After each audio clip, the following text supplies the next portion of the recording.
Good morning, everybody. It's 8:30, October 31st. Let's start the board meeting for the Albany Parking Authority and call the meeting to order. We have minutes from their special board meeting of Friday, October 11th. First of all, let's see what board members are here right now.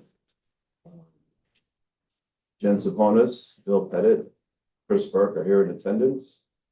And we are still waiting on Jordan Jones to join us this morning. We're expecting her to join us.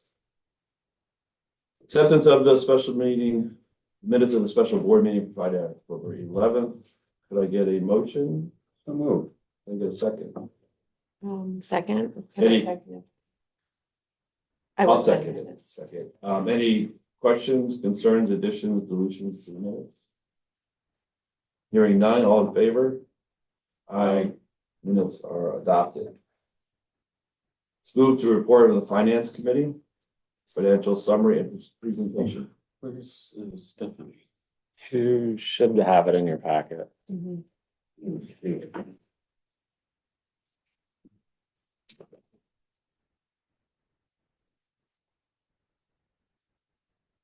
No, that's a resolution. No. Uh-oh.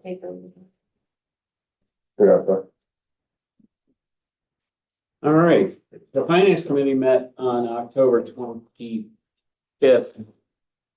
And we reviewed the September financial statement summary. September's revenue was $755,612. Expenses were $430,374, leading to a net income of $325,238. Parking revenues continue to trend above budget for August. We projected $562,000 for parking revenue and finished the month with $590,104. Event revenue continues to do well, surpassing our 2024 goal with 3 months to go. Of the event revenue in September, 32% came from Jelly Roll, the Beautiful Broken Tour, 20% from Teddy Swims concert, and 8% from Peter Frampton. Oh, Peter Frampton. The Positively Thankful Tour. He's an old man. We then reviewed the investment portfolio. Debt service account has a balance of $570,000. The authority continues to make monthly deposits to our debt service set aside account with a $180,000 deposit in September. Short-term account has a balance of $1,200,000. Long-term account has a balance of $316,000. EV charger account has a balance of $17,000. We reviewed the quarterly meter and enforcement revenue and expenses. In the third quarter, our meter revenues were $710,350 and expenses were $255,864. Enforcement revenues were $988,708 with 17,222 tickets issued. We reviewed the proposed annual budget and the Finance Committee recommended to the full board to approve the 2024-25 budget. That is my report. Thank you. Are there any questions about the Finance Committee meeting? If not, I'll turn this back over to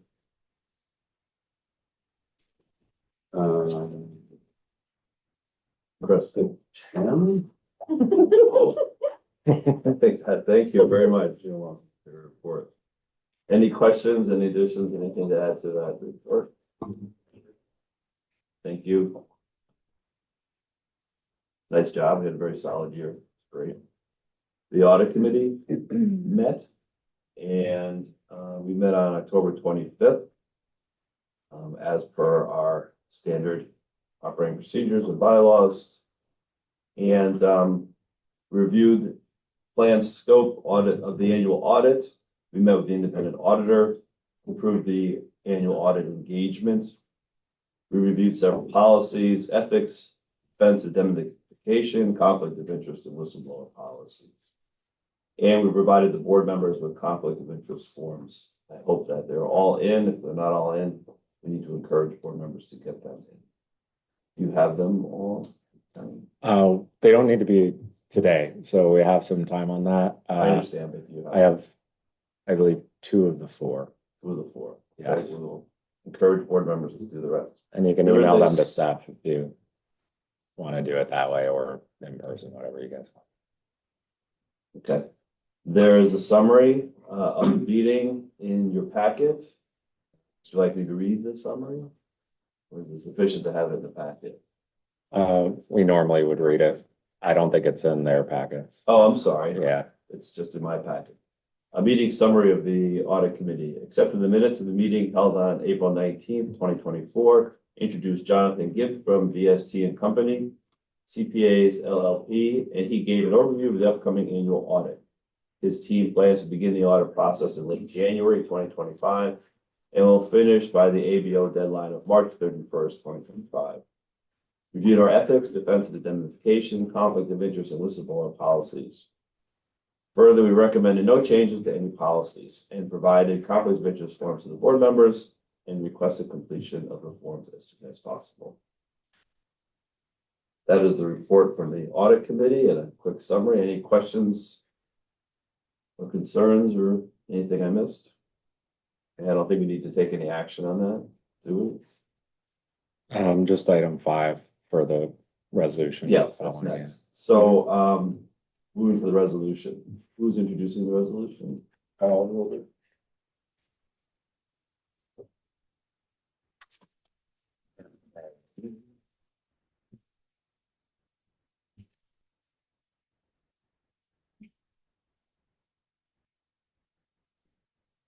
Report, two.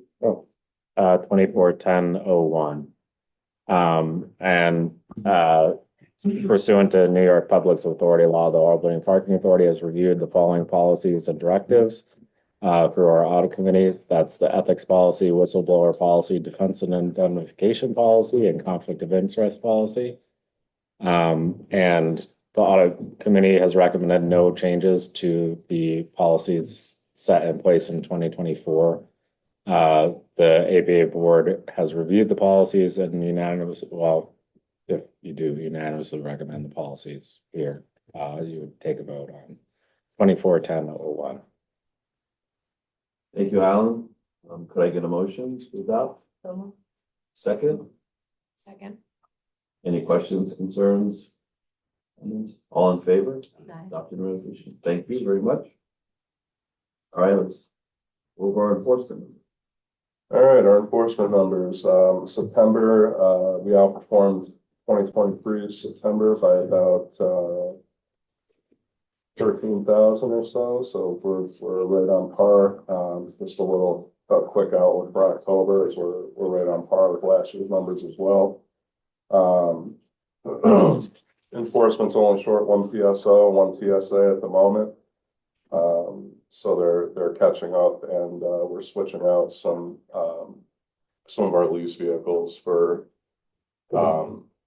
new. So there's just a little bit of downtime with that when we change out equipment, LPR equipment, lights, etc., lettering. So it's all pretty standard stuff, but we expect to finish out the year within our target number of 4.4 mil. Doug, you want to touch on boots? We've,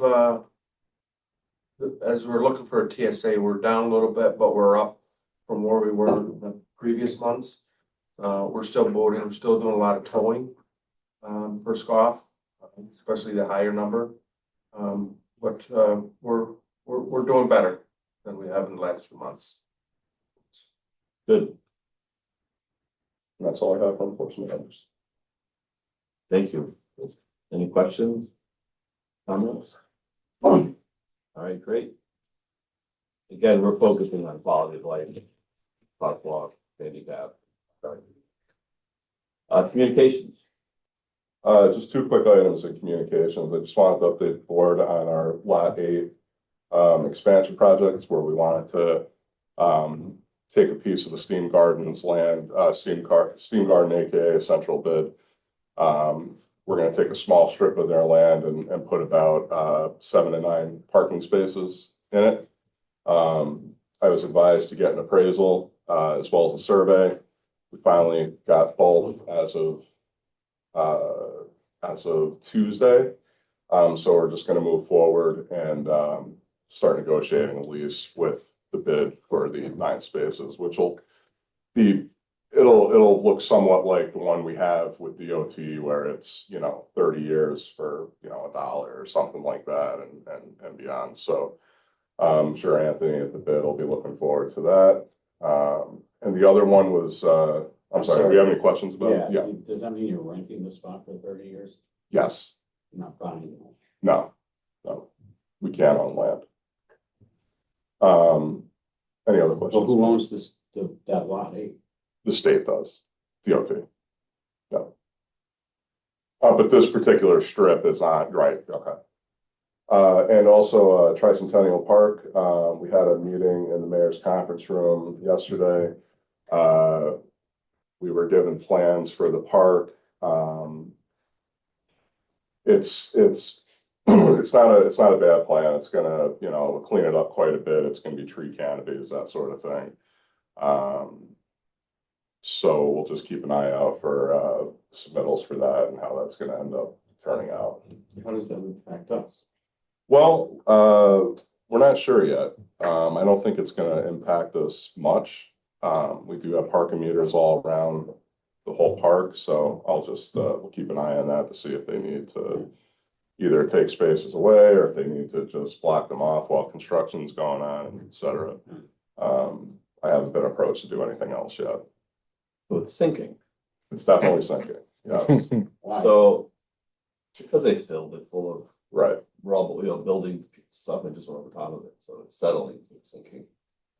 Do you have any idea what they're doing with that? So, Yeah, so they're gonna rip out the whole area. They're gonna fill it with the right fill, substrate and all that good stuff. And then they're gonna end up, they got a lot of, stamped concrete, a lot of, crusher run, adhesive crusher run, a ton of trees, lighting.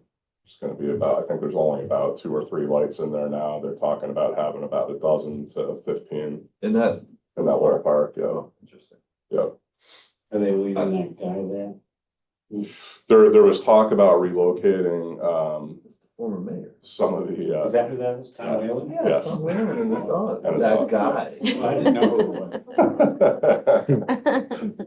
yeah, they're talking about, relocating him, as well as the globe that's in there. Yeah, They can put them up by City Hall where there's vacant spot.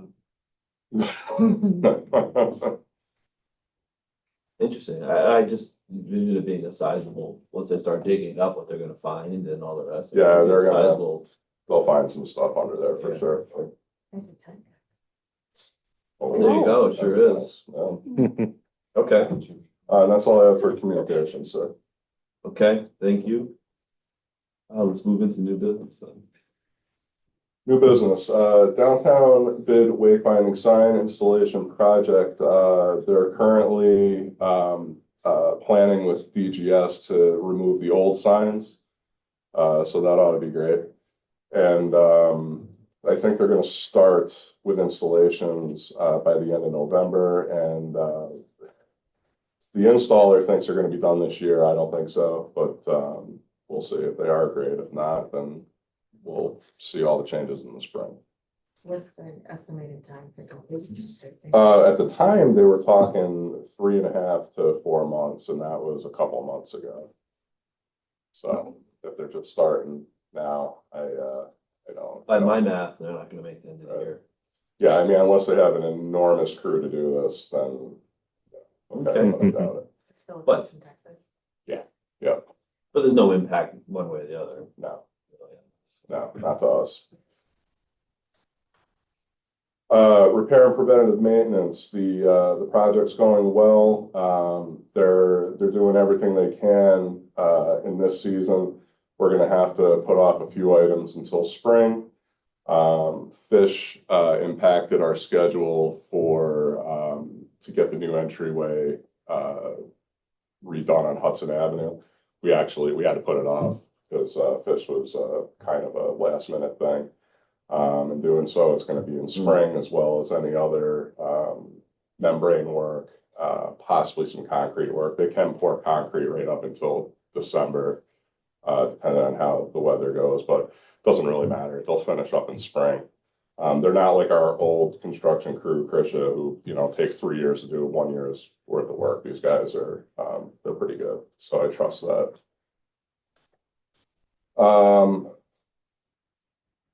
Digital display signs, they are starting that mid-November. We expect that to be done by the end of December. It's a pretty straightforward project. There's gonna be, there's a lot more electrical work to this than there is just installs, so once we get through that infrastructure, then we're smooth sailing, and I expect that to be done on time. Remind us what that project is. That's a project we awarded for lobby signs, our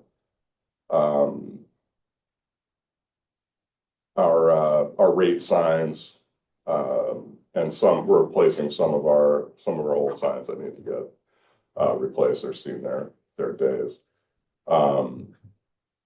Kevin, was that all about? Was that? Yeah, it's district expense. It's LED rate signs at the entrances of every garage, every lane entrance. LED lobby displays Right. inside the lobbies that we can display events or whatever on, and a large LEDs going over the riverfront entrance that has never had one. I thought, great. Heated sidewalks outside. Heated sidewalks, we have to RFP for the electrical work. We're quoted about a little under 60,000 to get that electric work done. I did look at our bonding, our current bonding, and we do have room to do that. So I'll when we get those submittals in, I'll be sure to present it to the board for approval. But that won't happen until the actual work, if we all agree that it's fine to do, it won't happen until next year.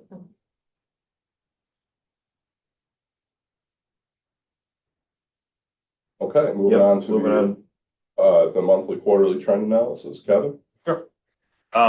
So there we go. Currently we have 2,185 active monthly passes in the garages. 1,685 of those are corporate passes.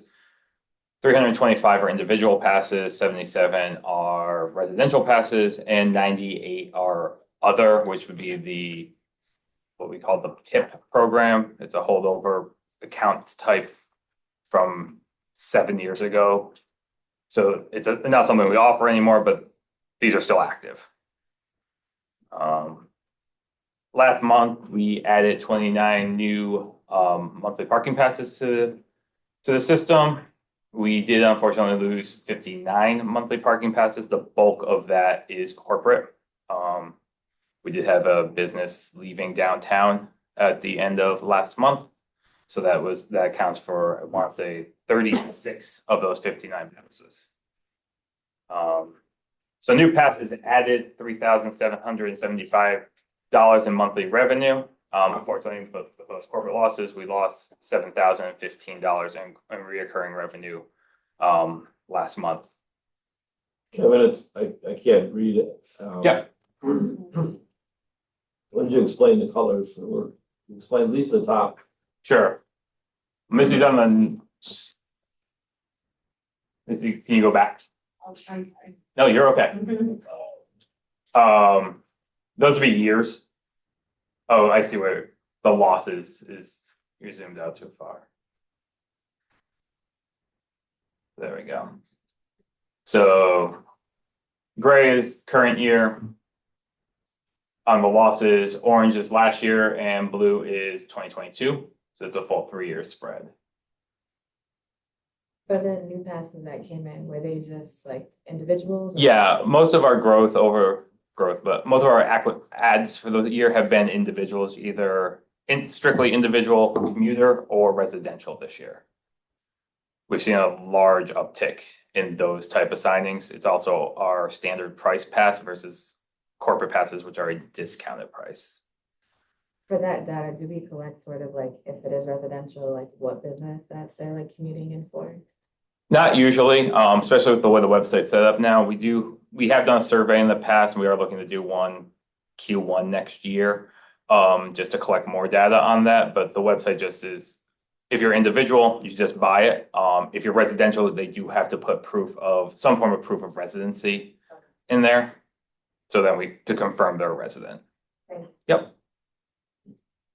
And the last slide is events, where we've seen significant growth this year. So this is events, nights, and weekend revenue.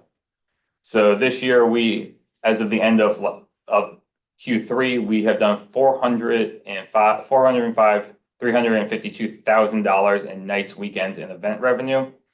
$335,778 in pure event. That's where we have the gate sent to an on-entry event rate.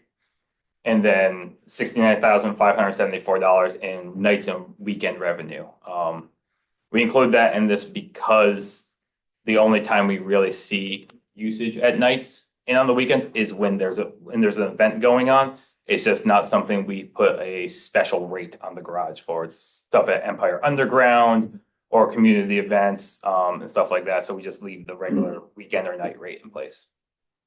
Last week, that's including fish, we pulled in about 80 grand. Yeah. For the week. Yep. Fantastic. We actually did. It went pretty smooth too. Yeah, we did approximately $10,000 more than we did for 4 nights of NCAA. Yeah. We had more cars too for fish that weekend. That's it. I'd like to know more about the losses. Not right now. Sure. I think we need to know more about who they are and what our For the- total population is. For the corporates, we do have that data. Yep.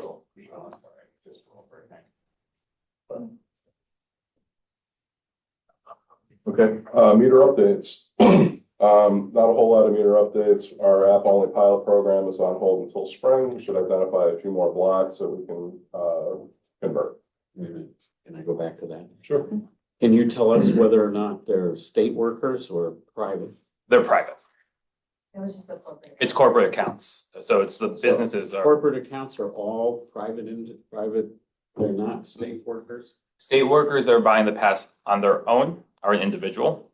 If we have an agreement with OGS or another state entity, that would be a corporate account. It's not the state canceling their passes. When it comes to corporate loss, it's private businesses that are leaving the city. So they're closing up doors or moving. I want to get an idea of the impact the state government has on parking and does that impact the exiting of the losses? Is there a component of this loss, state workers? No. No. No. Actually, to be honest, in individual passes, we're actually adding state workers because they're not. That would be good to know. Yeah, it's not huge numbers it's just the state workers or they're commuting because they're only on a hybrid schedule. So they're in 2-3 days a week. So it's transient revenue. Do we know if we're competitive to what the state offers for their lots? We cannot be. It's $65 a month or something like that. Is what we changed? The state takes a loss on parking. No, the state charges. Yeah, the state charges the individuals. The state pays us to use our facilities for some of their parking. But if you are a state worker paying through your paycheck to park at a state location, I want to say it's around $60 for the whole month. The state is taking a loss on that parking. What do we charge? Individuals $135. Compared to other garages, privately owned or other facilities, we are lower. For comparison, the garage by the Welling, what is it, the Renaissance? That's $200 a month. The Hilton is $250 approximately. So it would be interesting to know what the proportion of the actual person where they work, whether they work at the state or they work, in other words, how many state workers park in our garage? We can send a survey out to find that out, but we have no way to Why- capture that. What are you getting at? What end? I don't know, just like, that's a Right, well, data that- point, like, in other words, if the percentage of people who park in our garage that work for the state is 5%, I don't care. If it's 50%, then we gotta figure out why that is, and how can we, protect that? Or, I mean, I think that, the state does not offer enough parking for all the employees, so that's why people wait years to Yeah. get a spot in the state garage. right, yeah, We we have have, not taken a bus in from a park and ride lot, and they want a spot down here, then they have, Right. the alternative is us. It's not an abnormal amount of state workers. no, that's, yeah, I wanna know, well, first we have to know how many it is, and then we can start thinking about it. So is it a small percentage, a medium percentage, a large Sure, percentage? we can look into that. We're not gonna do a survey, though. No, They surveyed a minute ago, we're not gonna survey. There's kind of two types of state. We have contracted Yes. state with state agencies, and then we have the individual passes. The individual passes, we don't really have data on. well, then we should know we should get data. We should have a better handle on who's parking in our garage. Not who paying the bill, who's parking. That's two entirely different things. Not for individual passes, though, they're the same thing. same An thing. individual person is the person paying for it, their No, employer you isn't. missed my point. My point is the individual person who works at the state is different than the individual person who works at a law firm. Bill wants to know like who our clientele is. Right. Sort of like, Yes. if Yeah, we're I got missing it, something. yeah. Yeah, so like with individual parkers, we don't ask them where they're. We get that, Yeah, but We get that. Bill's saying that like we should kind of know what industry is parking here, if it can be If expanded. half of the individual people work at the state, that's important. We need to know that. If 2% of them, that's not important. We should know that. Because the state has the ability to turn that off or turn that on We can work on a way to figure that out. much quicker than a private law firm. They can't just move out. The state can just willy-nilly say on Monday, no more home work. You all gotta come in here, and then we'd be inundated with, state workers. That'd be great. Because there isn't enough state parking. Right. But we need to know where we're at. Understood. Okay. Meter, we're, EV EV chargers.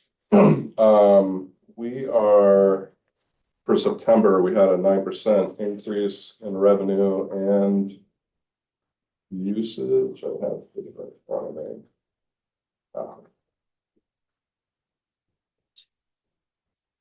But our monthly revenue for EV chargers remains steady. We're always roughly between $1,100 and $1,500 each month. Like I said, we had a 9% increase compared to August, so we're still moving along pretty well with that.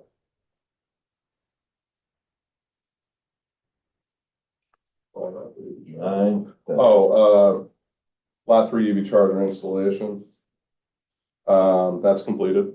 So we'll start asking NIPA after a few months, see what kind of usage data they have for that. Collaboration with CDTA, there wasn't any until last night. Jonathan from CDTA reached out to me and asked if we could have a catch-up meeting. So we'll see if they're actually ever gonna break ground with their 2 locations for their drive program. Remind us. So they, CDTA wants to put, their drive program has a couple of, it's EV cars.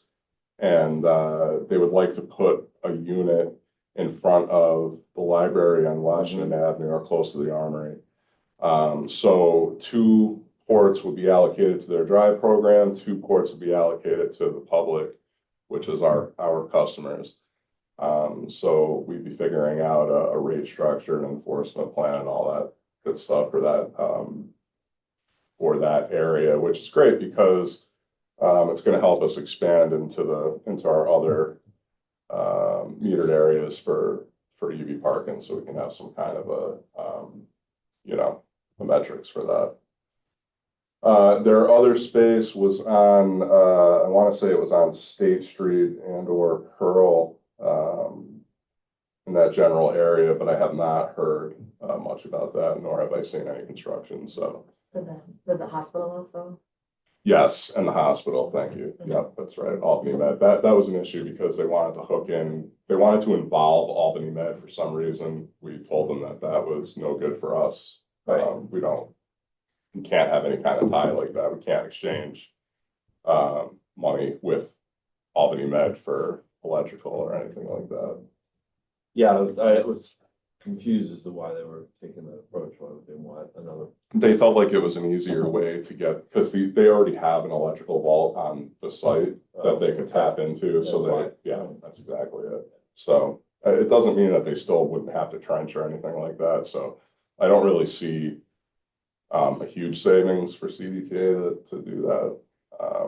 So we'll see where they're at. Can you walk me through parking on charging an EV car on lot 8? How does that work? In other words, I gotta pay for the spot and then for the juice, is that correct? That's right.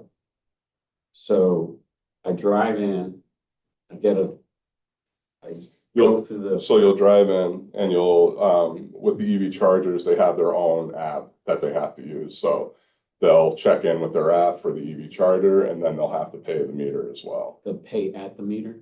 Or, They can pay at the meter or they can use our app to pay. so conceivably, they drive in, just plug into the juice without paying for this, not paying us.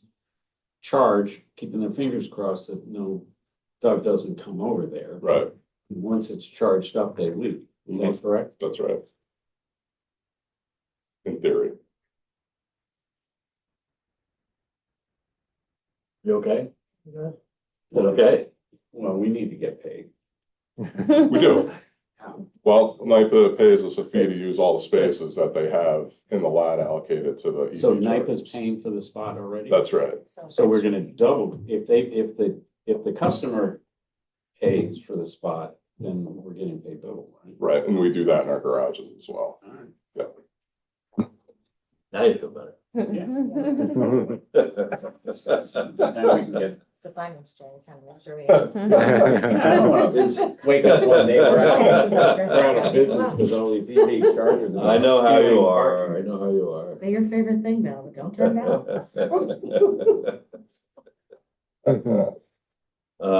Is there a grant update?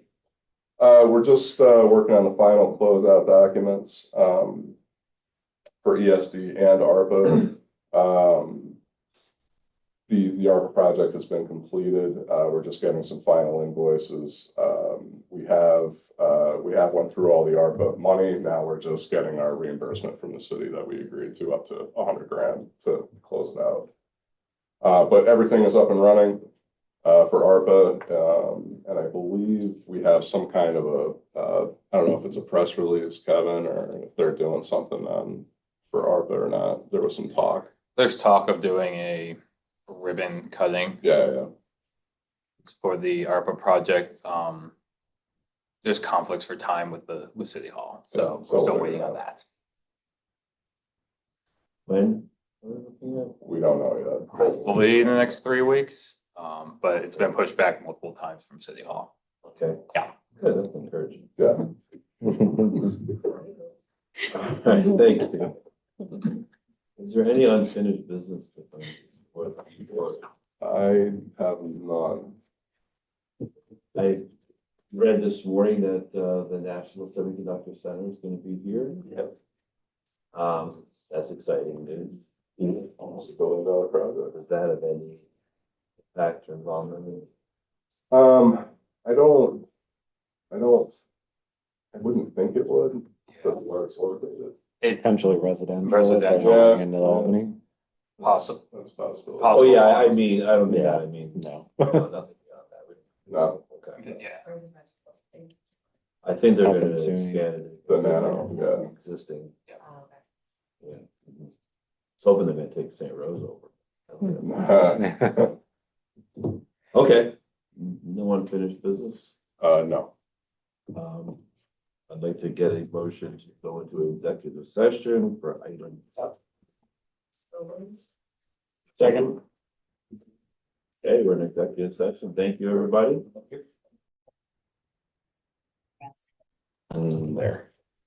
Okay. We should be all set. Okay, we're back in out of executive session to the regular general meeting, open meeting of the parking authority board. And we have two resolutions to consider. Do we need to call anybody back into the room? Staff, I don't believe so. I just state that no business was done. No business was done during the executive session. Thank you very much. Mhm.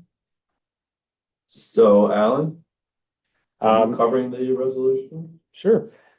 So we have resolution 2410-02, which sets the executive director salary. The board has discussed an appropriate salary for 2025 to be $167,400. And do a motion on that. Yeah, so could I get a motion to approve resolution 10-2? So moved. Any questions, concerns, or comments regarding the resolution? Hearing none, all in favor? Aye, thank you. Resolution 10-3. Alan? Yes, this is the budget resolution to approve the final budget for 2025. This has been reviewed by the finance committee, who positively recommended passing the budget to this full board meeting. And the 2025 budget to be submitted to the ABO actually today. And this resolution is to approve that 2025 final annual budget to the trustee and ABO. Great, thank you very much. Could I get a motion to adopt resolution 10-3? So moved. Second, Second. any questions, comments, concerns? I just want to say, I think it's a well-structured budget. Budget builds on what we've been doing, it's great. Anyway, good. All in favor of passing resolution, say aye. Aye. Thank you. Resolution passes. Thank you very much. Thank you, Alan. Yep. If nobody has anything else, I will come before the board. I'll take a motion to adjourn. Second. Second. All right. All in favor? Aye. Thank you. Thank you. Well done.